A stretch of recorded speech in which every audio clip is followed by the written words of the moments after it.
JP Heath here from the Church of Sweden, and I'm sitting with Phumzile Mabizela from INERELA. That's the International Network of Religious Leaders living with or personally affected by HIV. INERELA is a key partner of the Church of Sweden, and we find ourselves here in Cape Town doing an ambassadorial training for INERELA members.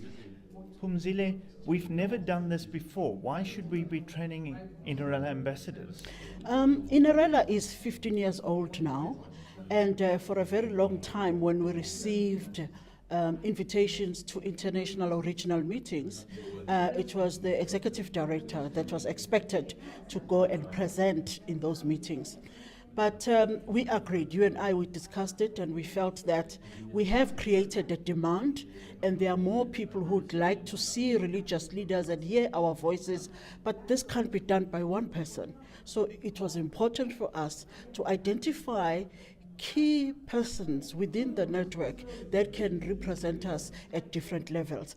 But before we do that, they had to be trained, we all had to be trained, understand issues of diplomacy, and also understand exactly how does one conduct an interview, and then how do you respond to issues or human rights issues. So basically that's what we are doing in this ambassadors training. We are empowering members of the network so that when we have events in different continents, because we have people from different continents, we will know who are the people that we can refer the organizers to.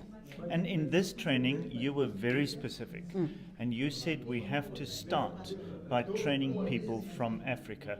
Why Africa? Because Africa carries the heaviest burden of HIV and AIDS, and HIV has given us opportunities to talk about justice issues that we've never even discussed before. Issues of sexuality, they were usually discussed as a human rights issue, but not as a spiritual issue.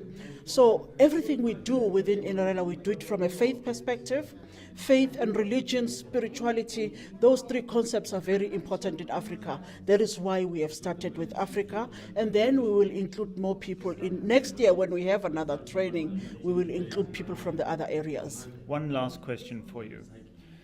You have been working very strongly on issues of gender inequality, gender justice. INERELA focuses on vulnerability to HIV. How do these two link?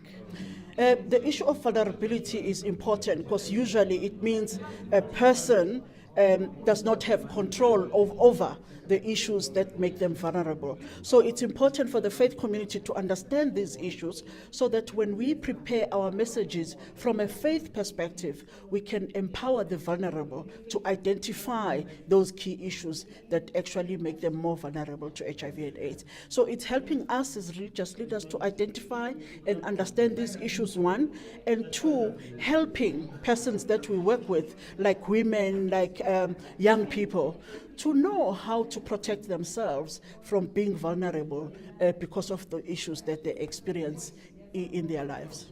HIV is not over. We're sitting with 36 million people around the world living with HIV.